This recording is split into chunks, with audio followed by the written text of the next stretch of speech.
A royal celebration is underway for King Charles, who turned 75 today. Happy birthday to you.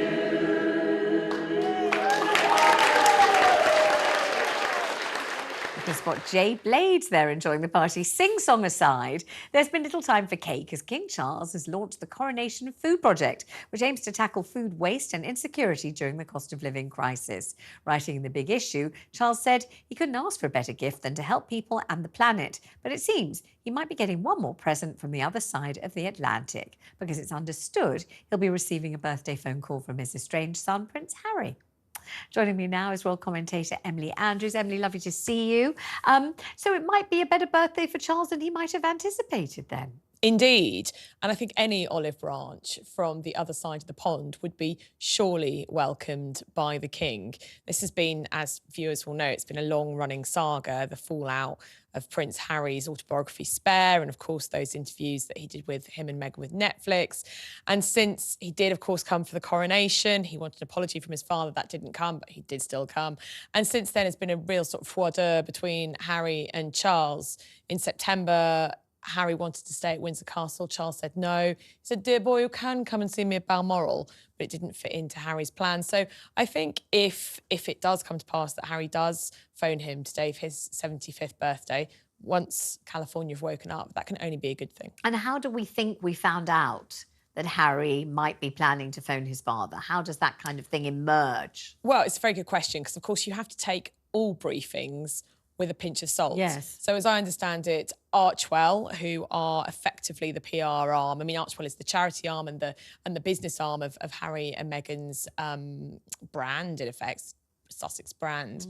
They spoke to a reporter from the BBC. And of course, you know, if you see something from the BBC and it's been printed online, it was couched, understood that Prince Harry is understood to will phone his father, then I think we have to assume that it does carry an air of authenticity. I mean, it's a good question, Vanessa, because I think you always have to think when we're talking about royals, where does the information come from? If the palace, and when I say the palace, Buckingham Palace are briefing something, well, what's their agenda? It's normally to further the agenda of the King and Queen, isn't it?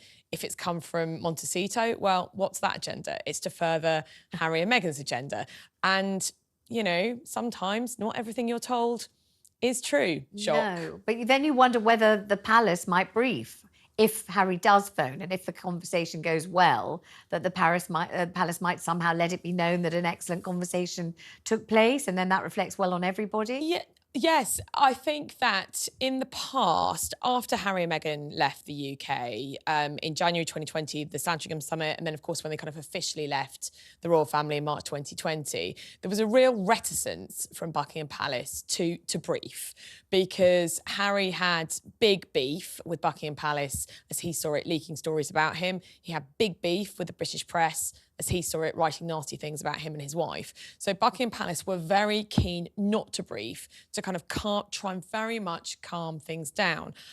Then, as Buckingham Palace saw it, Charles and the late Queen Elizabeth and even, you know, Charles's aides saw it, Harry kind of, you know, poured massive fuel on the fire by writing Spare and by talking Netflix. Of course, officially, the palace never commented. You'll remember the late Queen's great phrase, recollections might vary. Yes. When Harry and Meghan accused royal aides and indeed a member of the royal family of racism against their then unborn son. So I think there was a feeling then not to pour any fuel on the fire. Now, I think that, I mean, this briefing, if it has come from Archwell, I don't know for sure, is probably because there was a story about a week ago that Harry had been invited to Charles's birthday party, which is tonight. He's having a private party at Clarence House with close friends and family, and it was briefed to a reporter at the Sunday Times that Harry had been invited, but he wasn't attending. No, said Harry, this was not the case. He'd never been contacted by the palace. But I should just say that reporter from the Sunday Times had told Archwell 2 days previously that she was going to write the story, and they didn't deny it to her. Gosh, Emily Andrews, so intriguing. Anyway, very happy birthday to His Majesty. Thank you so much for coming in.